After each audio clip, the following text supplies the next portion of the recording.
Salam dəyərli izləyicilər, avtomobil bazarındayıq. Gəlmişik görək bazarda nə baş verir. Qiymət, alğı-satqı, ümumi vəziyyət, onu müşahidə eləmək. Artıq bir neçə saatdır ki, bazarda gəzirik, müşahidələr aparırıq, amma görürük ki, nə baş verir. Ötən bazarla müqayisədə bu bazar demək olar ki, alğı-satqı sıfırın hətta altına enibdir. Ötən bazar heç olmasa bazarda bir tərpəniş var idi, bir canlanma müşahidə olunurdu. Amma bu bazar həqiqətən də heç bir maşın maraqlanan, real maraqlanan bir alıcı görmədim. Yəni çox sönmüş bir bazarda deyə bilərəm. Qiymətlər isə demək olar ki, aşağı-yuxarı əvvəlki bazarlarla müqayisədə eyni olaraq qalır. Nə bir ciddi ucuzlaşma yoxdur, nə də bir ciddi qiymət artımı gözə dəymir.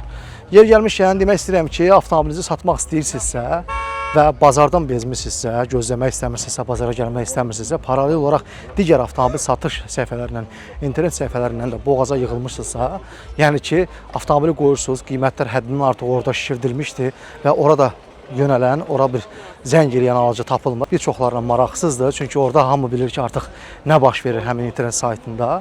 Yəni ora artıq real maşını satmaq istəyənlər həmin saytlara maşınlarını qoymaq istəmirlər. Bu yerdə mən sizə daha bir real təklif eləmək istəyirəm. Söhbət maşınsat.az saytıdır. Daxil olursunuz, sadə formada, ənənəvi qaydada maşınınızı yerləşdirirsiniz, amma limit və s. heç bir formada sizdən limit tələb olunmur. Yəni bir ayda 5 dənə maşın olsa o sayta yerləşdirib öz avtomobilinizi sata bilərsiniz. Həm də plusu var bunun digər məsələdə. Avtomobilin VIN kodunu da həmin bu saytda rahat şəkildə yoxlaya bilərsiniz. Dəyərli izləyicilər, avtomobil almaq istəyən, satmaq istəyən bu saytda istifadə eləsə, mən bilən yaxşı yararlanacaqsınız və yaxşı avtomobili alıb sata biləcəksiniz. Bizi izləmədə qalın.